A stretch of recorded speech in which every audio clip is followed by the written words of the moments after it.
Hey, I'm Lindsay Lyman. I worked almost 12 years at Amazon and saw so many brilliant and successful overachievers burn themselves out and leave their jobs because they're so stressed and anxious. But guess what? Having a successful career does not have to be at the expense of your mental sanity and personal time. There's an easier way, and I can show you how. Let's do this. Hey, y'all. Today I want to talk to you about the 5 core elements of knowing how to manage your brain, especially when you're stuck in a really hard spot. Let's look at a couple examples of what you might be stuck in. These are things I'm seeing all over the place with a lot of my clients and a lot of you I'm talking to. The first example, let's say you're going to reorg again. You guys, companies reorg all the time. Amazon was like 6 months, almost like clockwork. But let's say you're just spinning and freak out and frustration and stress because maybe your boss told you you're going to reorg again in 30 days, but you don't know the details. You don't know who your new manager is going to be. You don't know what the new leadership's going to be like. You're not sure the impact it's going to have on your team or the projects. You're freaking out because you've had some bad bosses in the past. You don't know who your new boss is going to be. And you're wondering, is this going to change your promo process? Makes sense, okay? These are things we get stressed and stuck in. Another example, let's say your promotion didn't get approved and didn't go through. Maybe you're stuck because you're just mad. You don't agree with it. You're frustrated that they don't understand the complexity of your job, so they didn't promote you. You're not sure if you want to keep working and stay with this place or if you just want to get a new job and you're confused. You don't trust people. You're sitting in meetings with these people that rejected your promotion, and all you can think about is how they don't think you're good enough. Okay, that's being stuck. Here's another example. Maybe you got some feedback in your yearly review that is confusing to you. Something like you need to be more strategic. You can be mad at your manager because they can't explain it more. They're not able to give you very specific examples or guidelines on how to be more strategic. You're asking other people what it means and you're feeling more and more confused.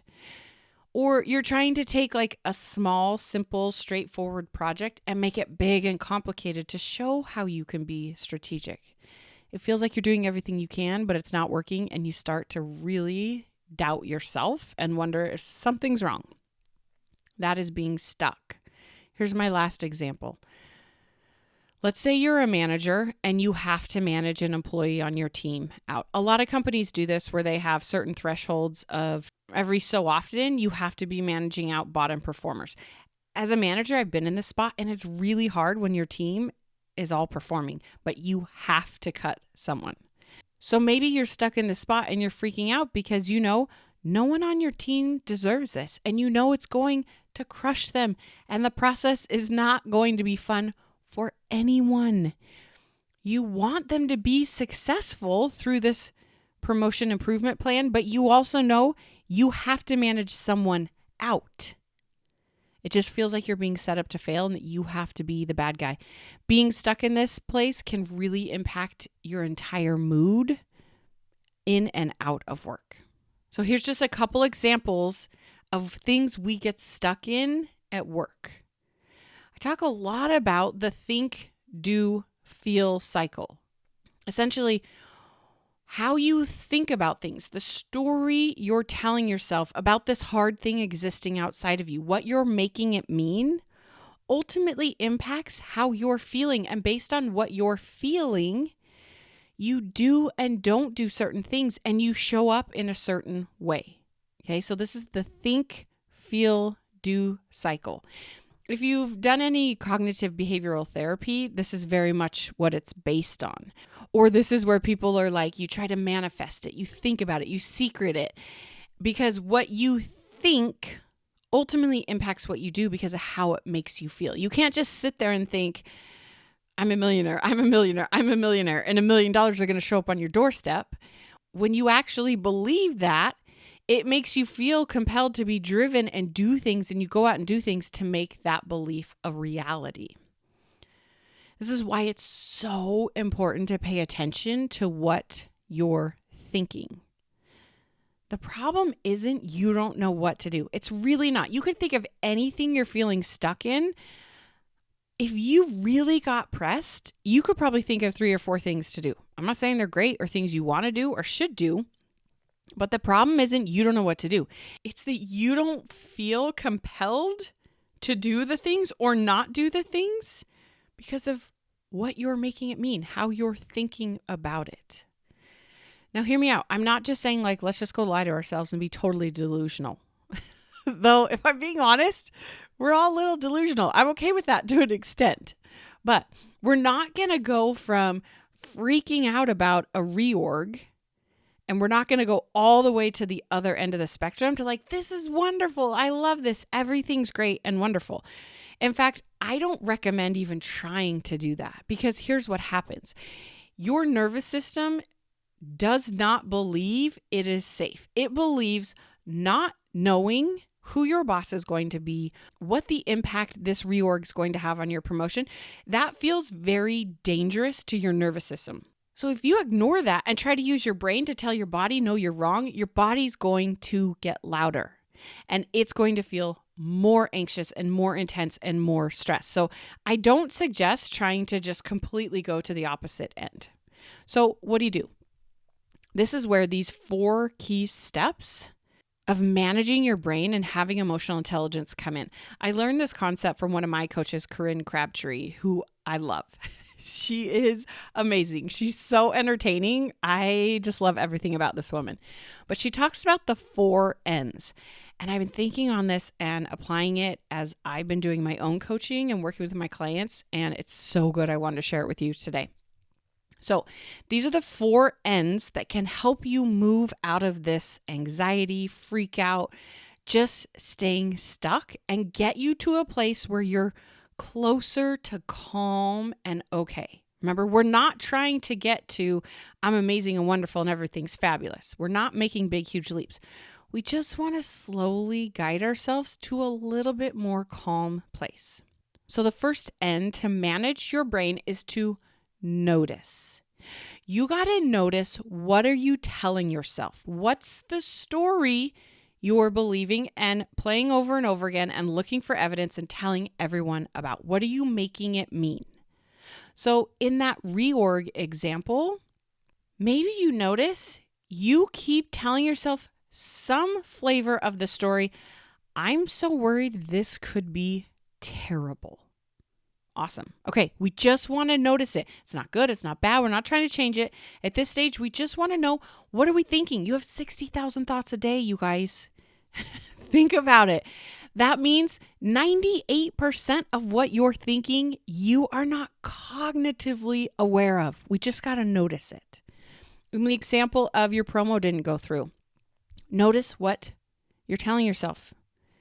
Maybe it's some version of, it's never good enough, and I'm not even sure it's worth it.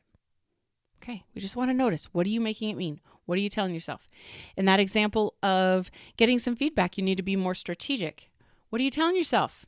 It could be, if I don't have specific examples and a clear direction, I can't change this. Okay. In that example of needing to manage out an employee, maybe you notice you keep thinking a version of, this is going to be terrible. I hate this. Okay, step 1, you just want to notice. The second N in these 4 steps to manage your brain is you want to normalize it. Why does it make total sense that this is what you're thinking? Normalizing what we just noticed helps us drop all the judgment. We don't want to tell ourselves, I know it's going to be fine. I know I shouldn't be thinking this. I'm like, no, this is what your brain and your body are telling you is true for you. So we just want to notice it. Now we want to normalize it. Why does it make sense that that's what you're thinking? Logically, there's probably a good reason why. Let's look at the example of the reorg. Of course, you're worried that this could be terrible because you've been through a lot of reorgs, and about half the time, it's hard. You don't like who your manager is. Of course, it makes sense that you're freaking out. Let's look at the example of your promo not going through. Of course, you're frustrated. You wanted this. You worked really hard. You thought it was going to happen.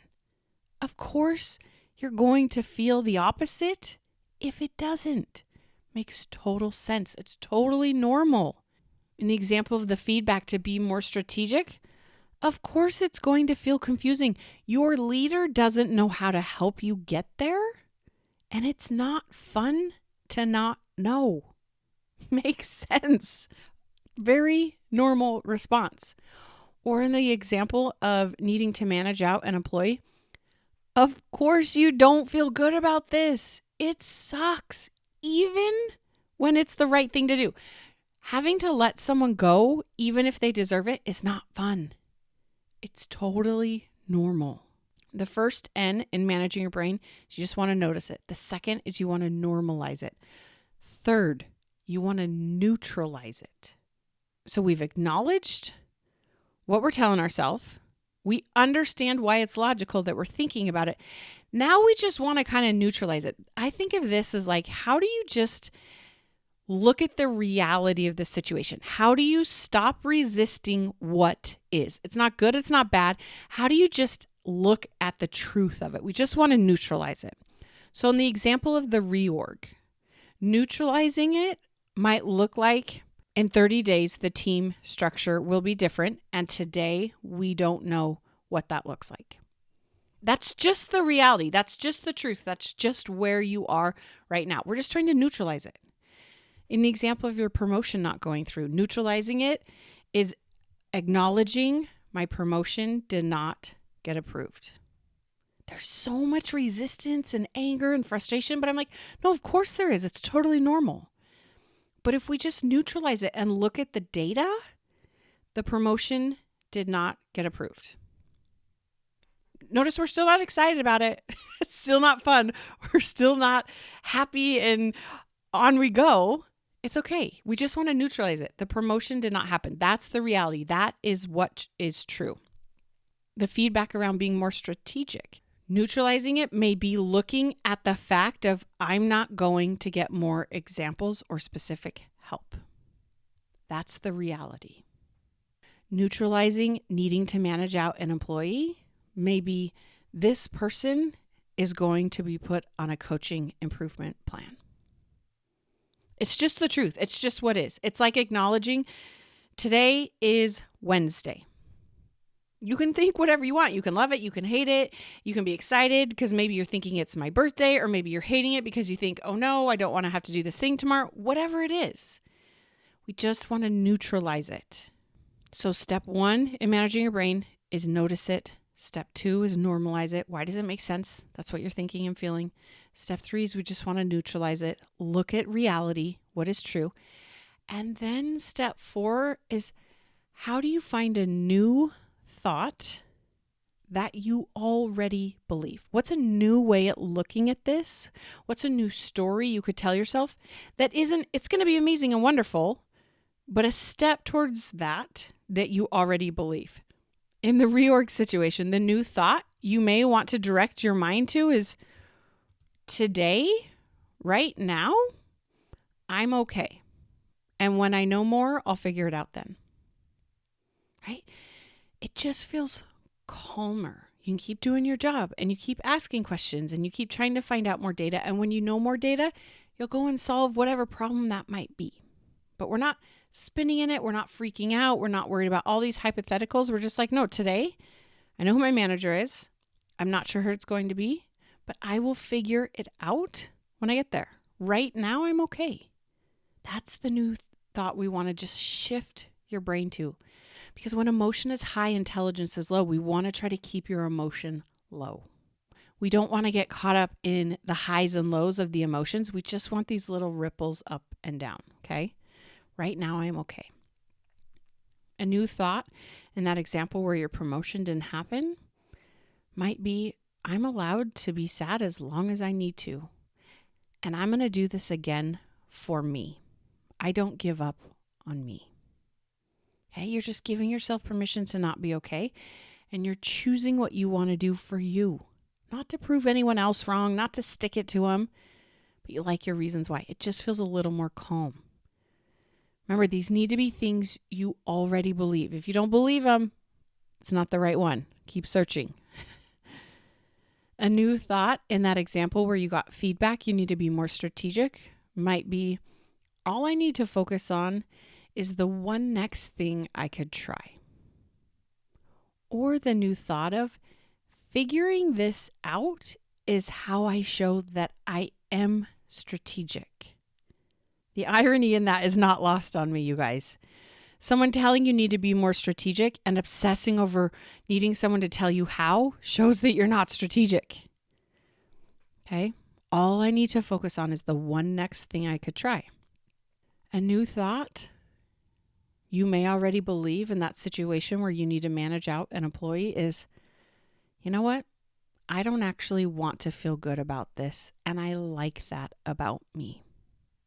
I've done a few episodes on this in the past. If you have to manage someone out, go listen to those. But I don't think we want to feel good when this is the scenario we're in. This means we're human and we care and we're good at our job. But just redirecting your brain away from like, this is terrible, I hate this, to I don't want to feel good about this and I actually like that about me, feels better. And when you feel better, remember, think, do, feel, you're going to show up in a completely different way. You're going to show up with more empathy, with more compassion. You're going to let that employee respond however they need to respond and not be in a hurry to drag them and get them to feel better so you can feel better. You want to redirect yourself to a new thought. Okay, so the 4 N's of managing your brain to be the emotional, intelligent leader in the room, especially when you find yourself in these scenarios where you're stuck and spinning out.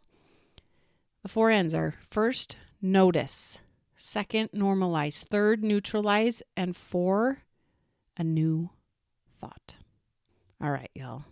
You are amazing. You got this. We'll talk soon.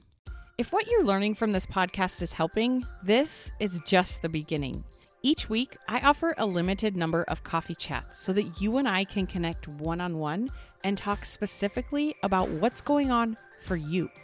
You'll leave this call feeling more hopeful and motivated, but I'm also going to teach you a few things to try right away to get unstuck. Space is very limited and these are free, so grab your spot before they're gone. Click the link in the show notes or go to lindsaylymancoaching.com/chat and sign up today. You got this.